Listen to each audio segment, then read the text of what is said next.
Hello viewers, আশা রাখি সবাই ভালো আছেন। আজকে অনার্স তৃতীয় বর্ষের লিঙ্গুইস্টিক্স সাবজেক্টটি নিয়ে কথা বলবো। তো এই সাবজেক্টটি কীভাবে আমরা সহজে আয়ত্ত করতে পারি বা ভালো রেজাল্ট করার জন্য কোন কোন বিষয়গুলি খেয়াল রাখা জরুরি সেগুলি পয়েন্ট বাই পয়েন্ট বলার চেষ্টা করব।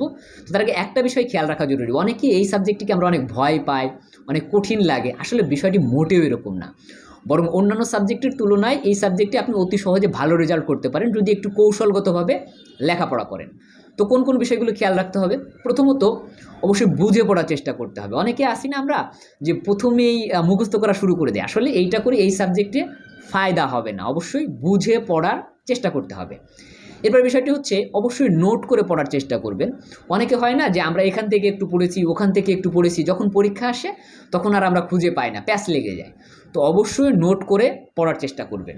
এবং থার্ড নম্বর পয়েন্টে আমরা বলতে পারি মোস্ট ইম্পর্টেন্ট, সেটি হচ্ছে এই সাবজেক্টের কোন চ্যাপ্টারটি আগে পড়ব, কোনটি পরে পড়ব, এইটা আমরা ঠিক করতে পারি না। আমরা কি করি, প্রথমেই ফনেটিক্স বা ফোনোলজি চ্যাপ্টারটি পড়তে চলে যাই। তো দেখা যাচ্ছে এই সাবজেক্টটির সবথেকে কঠিন বলতে পারেন এই চ্যাপ্টার। তো এই চ্যাপ্টারটি যখন আপনি পড়তে যাবেন, যদি বুঝতে না পারেন, তখন আপনার ভিতরে একটা ডিমোটিভেশন চলে আসে। তো সেই ক্ষেত্রে একাডেমিক রেজাল্ট যারা ভালো করতে চান তাদের প্রতি আমি যেটা বলবো যে প্রথমে আপনি সহজ চ্যাপ্টারগুলো পড়ে ফেলেন। যেমন ধরেন ল্যাঙ্গুয়েজ নিয়ে দুটো চ্যাপ্টার রয়েছে, মরফোলজি, সোশ্যাল লিঙ্গুইস্টিক্স রয়েছে। তারপর দুটো ছোটো ছোটো চ্যাপ্টার রয়েছে যেমন সিমেন্টিক্স, প্র্যাগমেটিক্স রয়েছে। তারপর ধরুন সিনট্যাক্স রয়েছে। সাইকোলিঙ্গুইস্টিকটাও বেশ সহজ, তবে এখানে থিওরিটিক্যাল কিছু বিষয় রয়েছে, সেখানে একটু প্যাচ লাগে আর কি। তো যাই হোক, তো ফনেটিক্স ফোনোলজি বুঝতে পারলে অনেক সহজ, বাট যদি আপনি বুঝতে না পারেন তাহলে আপনার ভিতরে একটা ডিমোটিভেশন চলে আসবে, একটা ভীতি কাজ করা শুরু করে দিবে। তো সেজন্য আমার দিক থেকে সাজেস্ট থাকবে অবশ্যই আপনি সহজ চ্যাপ্টারটাই আগে পড়বেন, কঠিন চ্যাপ্টারটি পরে পড়েন। এতে আপনার দেখা যাচ্ছে যে সহজ চ্যাপ্টারটি যখন পড়া হয়ে যাবে, কনফিডেন্স লেভেলটা অনেক বেড়ে যাবে, তখন ওইটাও আপনি সহজে পারবেন আর কি। তো যাই হোক, এরপরে যে বিষয়টি খেয়াল রাখবেন অবশ্যই যে লিখে লিখে পড়ার চেষ্টা করবেন। কারণ এই সাবজেক্টটি যখন আপনি পড়তে যাবেন সেখানে অনেক সিম্বল বা প্রতীক আপনাকে চিনতে হবে বা লিখতে হবে। পাশাপাশি আপনাকে অনেক চার্টের সাথে পরিচিত হতে হবে।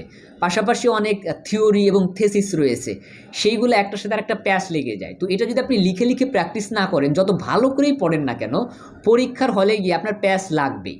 তো সেই কারণে অবশ্যই লিখে লিখে পড়ার প্র্যাকটিস করবেন, এটার মধ্যে কোনো বিকল্প নেই। এগুলির পাশাপাশি আমাদের আরেকটি বিষয় খেয়াল রাখা জরুরি, সঠিক গাইডলাইন।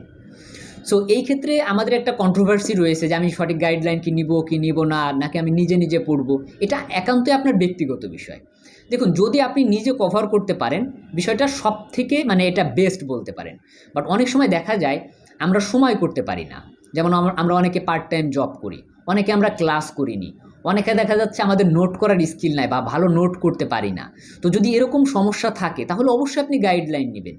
সর্বোপরি বিষয়টা হচ্ছে যে আপনাকে ভালো রেজাল্ট করতে হবে, সেজন্য যদি আপনার কারো হেল্প নিতে হয় অবশ্যই আপনি হেল্প নেবেন। বাট যদি আপনি নিজে কভার করতে পারেন, সময় নিয়ে আপনি যদি লেখাপড়া করতে পারেন, তাহলে সেটা সব থেকে বেস্ট। বাট এজন্য আপনাকে নিজে জাজমেন্ট করতে হবে যে আমার জন্য কোনটা ভালো। ওকে, সো আশা করি আপনারা যদি এভাবে একটু বুঝে ঠান্ডা মাথায় সময় নিয়ে যদি লেখাপড়া করেন, তাহলে এই সাবজেক্ট নিয়ে এত টেনশন করার কারণ নাই, কোনো ভয়ভীতি নেই, ফেল করার টেনশন তো করাই লাগবে না। বরঞ্চ আপনি এই সাবজেক্টটিতে অন্যান্য সাবজেক্টের থেকে আরও বেশি ভালো রেজাল্ট করবেন। সো সবার জন্য শুভকামনা রইল, আশা করি আপনারা ভালো করবেন। আজকের মতো আল্লাহ হাফেজ, পরবর্তী ভিডিওতে কথা হবে ইনশাল্লাহ।